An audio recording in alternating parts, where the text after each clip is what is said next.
Back to the Dean Obeidallah Show. Joining us now is our friend Jill Wine-Banks, former Watergate prosecutor. She served as general counsel of the U.S. Army, appointed by Jimmy Carter, a legal analyst and co-host of Sister-in-Law podcast, which is wildly popular.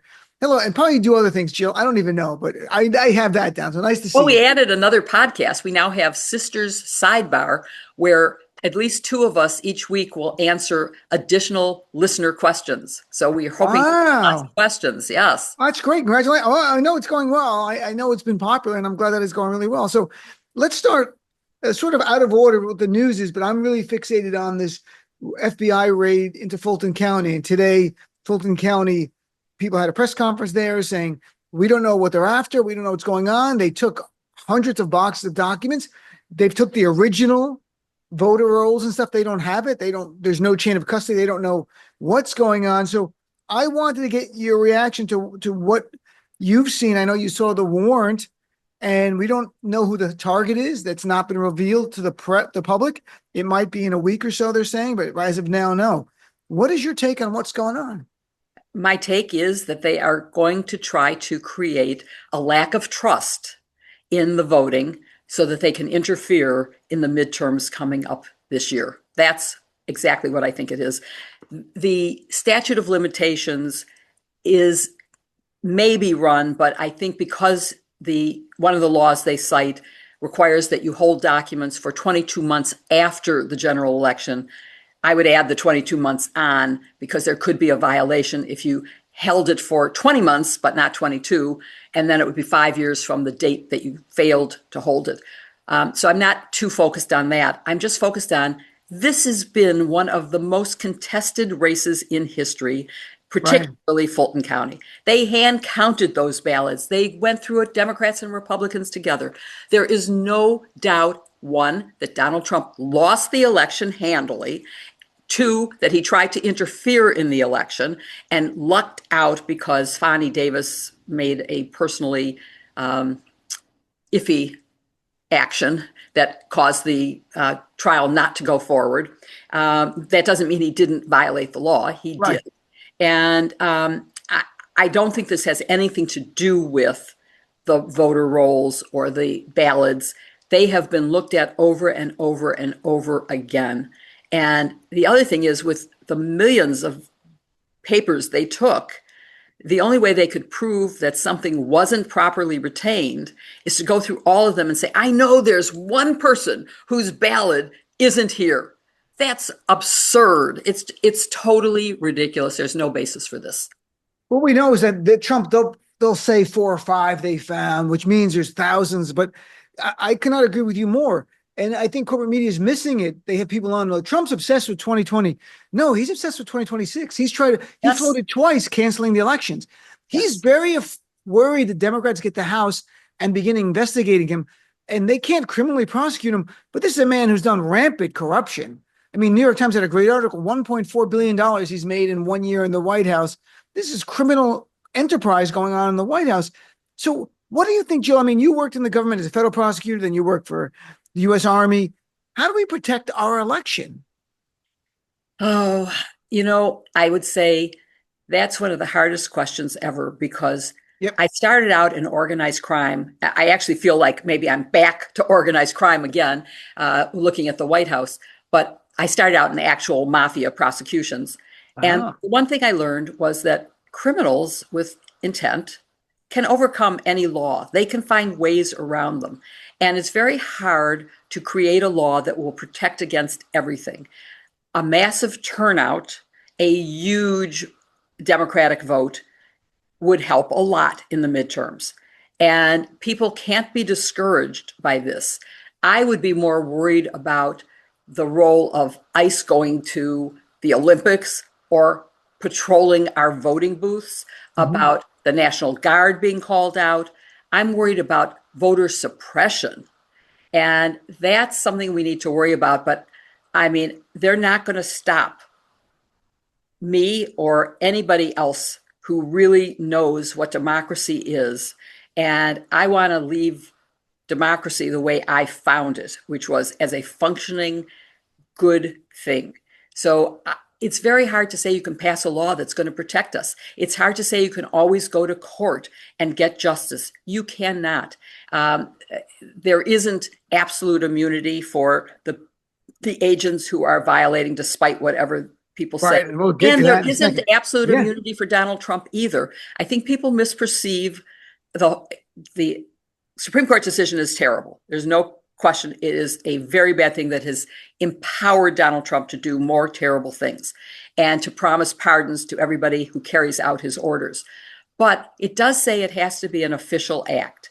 To me, his interference in an election, which is not a federal power, elections are conducted by the states. That cannot be an official act any more than writing a check to pay Stormy Daniels hush money is an official act. And I think those are things he could be prosecuted for. I hope so. I'm at the point where I'm researching today UN election observers. Like, like I'm not even kidding. Like Jimmy Carter used to go to other countries that Yes. we would need. Now you would need the permission of the sovereign, which is America here. But if you had if we petition the UN to send people to certain cities in red state or purple states, because we know what they're going to go for, to watch and observe. Let's see Trump be upset. No, you can't come and watch. Why can't you watch? Because I'm trying, Jill, I want people to believe that their vote's going to count and it's going to be, not only is going to be counted, but it's going to matter. Because these guys are going to try to do everything to overturn the election. But while you're researching, calling out the UN, which I think is a very creative and clever solution, look at whether it would be the state that could welcome them, because the elections are conducted under state laws. It's the state that has control, which is why Donald Trump's interference in the election in Georgia, it was improper. It was not part of his job. So let's add that to your list of research, and I'm going to look at it too. But I think it would have to be the state could say, "Please, UN, come and let's look at it." I've seen what happens when ICE agents roam the streets, because I live in Chicago, where they were horrible, where they rappelled from helicopters onto the roof of a building, broke down doors.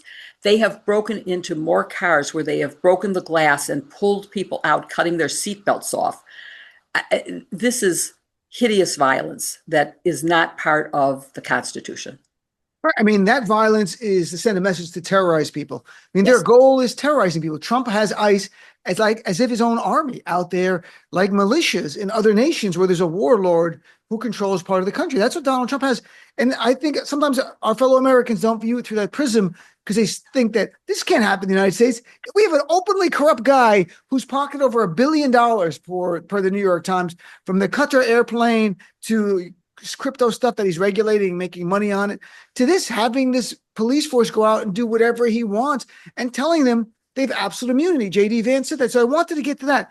How challenging, Keith Ellison, the AG of Minnesota, is investigating, and he's a friend of mine. He comes on every month. How challenging is it for them to make a case under state law to charge either the agents who killed Renee Good or Alex Preddy, or both? I think it is. Let me take the positive point of view first. Okay. I think that they can make a case. They have been hindered in gathering necessary evidence because they were physically barred from the crime scene, literally physically barred. And they are asking people who saw it to send them videos. That's very good evidence, but it's not the same as having been able to see exactly what happened on the scene. The same thing with Renee Good. Her car needs to be evaluated before a prosecution. And so they need to do that. There is a way that they can sue. There is a way that a federal agent can remove the case to a federal court. Mm-hmm. But people don't realize that even if that happens, it would be prosecuted under state law and by state prosecutors. So it would still be the same. And the result, if there's a conviction, is not pardonable. It is not a federal conviction. So is it worth doing? Absolutely. Because is Donald Trump going to pardon every single one of the people, the two agents who are either on administrative leave or still working, depending on who you're listening to and in what sequence? Right. And Andrew Ross, who I haven't heard even rumors that he was removed from duty for having killed Renee Good. I think there's a good chance that they could successfully bring murder charges, and that the statements by Kristi Noem and others that they were following policy and procedure is absolutely not the case. They violated all sorts of policies, including one that is in the handbook of excessive force that says specifically, you don't shoot at a moving car, not even to disable the car. It's not just to kill the driver. You aren't supposed to shoot the tire out to stop it. That is specifically said is a violation of excessive force. So I think that there is no defense that they were acting within the rules and policies. And I think it's definitely worth the county prosecutor and the state attorney general, Keith Ellison, to proceed with this investigation. And they have got an order that the feds cannot destroy evidence. But you also have a recent decision from a judge saying, okay, you finally complied with releasing this detained person, but there are like 96 other violations of court orders that you have obstructed and aren't abiding by. So why do we have any confidence? You know, in Watergate, we never thought that democracy was going to end. And yet we did think about, is Richard Nixon going to destroy the tapes? And he didn't. He actually ended up believing in the rule of law and turning them over. But what would we have done if he had destroyed them? What punishment is there that is the same as getting the evidence that you need? So this administration, and I'll try to find the exact court case and how many violations that the judge said, okay, you did this one thing, but there are 90 others that you didn't do, and this is terrible. So I don't have confidence. Isn't it a sad thing that we're even saying you need a court order, don't destroy the evidence? Yeah, because they know there'll be a cover-up, because the language from the administration right away was cover-up, lies, domestic terrorists, and that kind of stuff. Jill, look, as a former prosecutor, can you share with people that if someone like who's killed Alex Preddy and Renee Good are not held accountable and instead told they have absolute immunity, how that's the recipe for more Americans being killed at the hands of ICE and CBP? It is, I mean, I don't think anything more needs to be said than that is a true statement. This is empowering bad behavior in the same way that Donald Trump's pardons and everything have empowered wrongdoing. People know they won't suffer any consequences. He knows he won't suffer any consequences. And so he's free to do whatever he wants to do and to violate the law. I want to see, I'd like to see the tape of Holman accepting the $50,000. I'd like to see the Epstein tapes. I'd like to see the affidavit that warranted getting the warrant to go into Fulton County, because I don't know what possible crime, after all these years and after all the cases that have been brought and thrown out, they possibly could have said that would have justified a neutral arbiter, which raises the question of ICE going into homes and breaking in without a judicial warrant from an independent agency, but going to your own boss and saying, this is what I want to do. And your boss says, oh, sure. That's like, okay, DHS, I'm going to investigate wrongdoing by DHS. They took the evidence, the camera that was taken from Alex Preddy, where he was recording what was happening. And wouldn't it be interesting to see his last minutes, at least his last minutes standing, because then he was on his back and probably wasn't filming anything. But I want to see what happened in his camera from his perspective. But it's now turned over to DHS, who has already said he's a terrorist and our people acted according to policy and protocol. They prejudged it before they investigated. I cannot agree more. I'm chatting with my friend Jill Weinbanks. Jill, many on the right are making a big deal about some video of Alex Preddy that took place probably about 10 or 12 days before, where Alex Preddy is seen kicking an immigration agent's car. Then he gets thrown to the ground. This is 2 weeks before the shooting. And on the right, they're like, oh, you see, he was out for trouble. Can you comment on how that has nothing to do with whether the officers are liable for murder of Alex Preddy or not? It is completely irrelevant. It may be a good PR move for the right wing to be playing this. I, of course, worry how much of this is AI generated. I know. Because, these days you have to not trust the government, and you have to ask that. But even if they had killed him on the day that that happened, even if it's true, even if the video shows him spitting and kicking, that doesn't justify killing him. They wrestled him to the ground, they broke his rib allegedly, and then they let him go. So it wouldn't have justified killing him then. It certainly doesn't justify killing him weeks or days. It's unclear whether that was 10 days or 2 weeks, but let's say it was 2 weeks. It doesn't justify killing him even the next day. And I keep wanting to point out, because no one's making a big deal about this, but it is to me a big deal. They did not know he had a gun when they first pushed him to the ground. They didn't know until they had him completely restrained on the ground, on his face, and had been beating him. They were beating him with a canister. And it was only then that his jacket must have come up high enough for them to see that there was a gun in his back that his hand never touched that day or in any moment around that time, that he was legally carrying. And so what that he had it? That's irrelevant. They didn't even know it, and they immediately executed him. And it wasn't just one shot to disable him. He didn't need to be disabled. He was already totally bound and disabled. Yeah, I chatted with Frank Figluzzi, and you know Frank. Sure. I had him on last week, and he said, or Monday actually, and he said, that's not how you restrain someone. He goes, they were just there to beat him up. So apparently that's what they were doing. I mean, they beat him up. Now that other video actually backs it up. They were beating up protesters and letting them go, not even charge them, just for fun. Like, to them, this was their MO. They go around, they beat him up. If they didn't see the gun, they would have beat him up, kicked him a few times, and maybe just let him go and walk away, because that's the street mentality that this gang is doing and what's out there. So it's kind of marked because but the gun does not justify. I know. Of course not. It was legally, and even if it was illegally carried, but it wasn't. Even if it was openly displayed in Minnesota, you could have concealed carry and open carry. So it would have been legal anyway.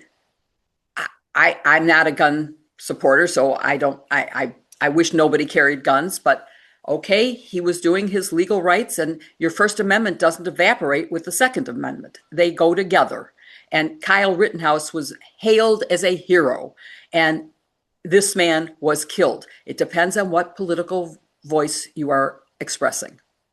And that's deeply concerning, isn't it? As the right looks for any reason to justify the murder of Alex Preddy, because the murder was committed by their team.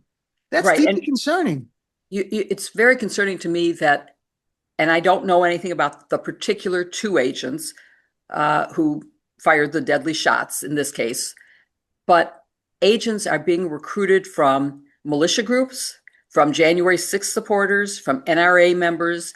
They are not being given the same training that has been mandatory for agents in the past. Mm-hmm. They are not being vetted properly. We know that some have been in training before it's discovered that they had disabling criminal convictions. Many of them do not meet the physical standards. They can't do the proper number of sit-ups or push-ups that they are required to do.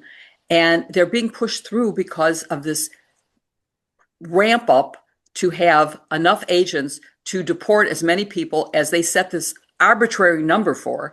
Right. And they said the worst of the worst, that only people with a criminal conviction other than being in the country in violation of the rules, not being here because they didn't come through the border properly. They're arresting people who followed all the rules, people who are in asylum hearings or final applications for citizenship. They're arresting those people. They're arresting anybody who looks like they might be an immigrant. And that isn't the worst of the worst. These are members of the community. These are people that the neighbors in Minnesota are defending. And there's nothing sensible about the training that the ICE agents are getting. I think when they said the worst of the worst, they didn't mean the immigrants. They meant the ICE agents. Like, they were going to recruit the worst of the worst and then give them guns and ICE badges and let them run around. The last topic I want to touch on here, it's the Epstein files. The Epstein Transparency Act set December 19th. It was 30 days from the signing. It's a deadline to release the files. As of now, DOJ said they've reviewed less than 1% of the files, and they keep reviewing it. Yesterday, literally yesterday or Tuesday, Justice Department said, near term, the documents are going to come out here. isn't the biggest problem here that there's no penalty, there's no teeth in this law? This can go for a long period of time, and I don't even know who can enforce it. Well, that's an interesting question, and you would have expected that the government would abide by the rule. It was signed by the president, and why isn't he upset that his Department of Justice or the Trump Department of Justice, who think they're his lawyers, why aren't they obeying a law he signed? And why haven't they moved from 1%? I mean, this is weeks ago, they said, Yep. you have 1% of the documents. How many do we have today? 1%. Why don't we, if you're going to have a rolling release, we should be at least at 3% by now. And why are Hillary and Bill Clinton being held in contempt or being referred for criminal contempt when none of the Republicans who didn't show up have been? Why is Jim Jordan still sitting chairing a committee? And hypocrisy runs rampant in this administration, and self-dealing runs rampant. And, replacing Bovino with Homan is not a step up. It doesn't make a difference. I don't even think it's a good look to say it's an improvement. It isn't, but that's what's going on. And, people are, well, this is better than Bovino. No, it's not better than Bovino. It's the same. The same policies are going on. And why did Pam Bondi say, okay, you want the agents out? Well, if you give us your voter rolls, we will do it.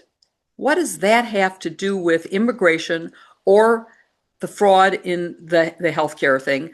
How is that related? It isn't related at all. It just shows that this mass incursion into Minnesota is totally not related to protecting the border or to deporting criminals who are here, not immigrants who came here legally or illegally. And they're picking up U.S. citizens. Think about all the U.S. citizens that have been picked up. It is absurd. A friend of mine sent me her niece's text that was talking about the people of Minnesota and how they have come together as a community to protect their neighbors. And it is so touching. And Bruce Springsteen's song made me cry. Great song. I mean, Yeah. I listened to it, and my husband, who has turned off of politics completely because he can't stand it, I understand. I made him listen, and he actually asked to hear it a second time. Wow. So it's reaching people. I think this, of course, I said when he said I grab pussy, I said, that's it, he's done. And then I've said that a million times since, but I'm now saying these 2 murders in a row, maybe this is it. Maybe people are really realizing that if they go out to protest and are holding a camera up to record, which in Illinois, in Chicago, when ICE was really active here, we carried whistles and we held up cameras to record what was going on. That means I could be killed for holding up my camera, my phone. And they did that to make me think, is it worth my risking my life to do this? And the answer is, it is, because otherwise we're in 1939 Germany, and first they came for the trade unionists, and I didn't, and then they came for me, and there was no one left. And I don't want to be the last one left. I agree. And it's interesting, the Springsteen song, I played it yesterday, a big chunk of it. And then I played the Neil Young song, Ohio, about the 4 killed at Kent State. And because it reminded me, not musically, but thematically, that we haven't had songs like these kind of protest songs, like the Bruce song, since really the time of the civil rights movement, anti-Vietnam War protests that were going on. And now we're back to this. I mean, and Bruce sounds like Bob Dylan in that song. He does. Oh my God. My husband's, maybe he listened twice because he's such a Dylan fan. Oh, it sounded like Bob Dylan. It did sound like Dylan. It didn't sound like him, but and so one of my friends said, well, it doesn't sound like by Springsteen. You sure this is real? And I said, yeah, I think the reporting is pretty clear. No, it is. It could be enhanced by would have AI. said, this isn't me if it wasn't him. Right. No, I think it was him. Well, Jill, I want to thank you for your time. So people can check out Sister-in-Law podcast and the Sidebar podcast. Sisters Sidebar and hashtag Sisters-in-Law. And also Just the Facts on YouTube with me. Oh, Just the Facts on YouTube with Jill Weinbank. Check it out. Thank you, Jill. Thanks so much for spending some time. It's always great. Thank you, Dean.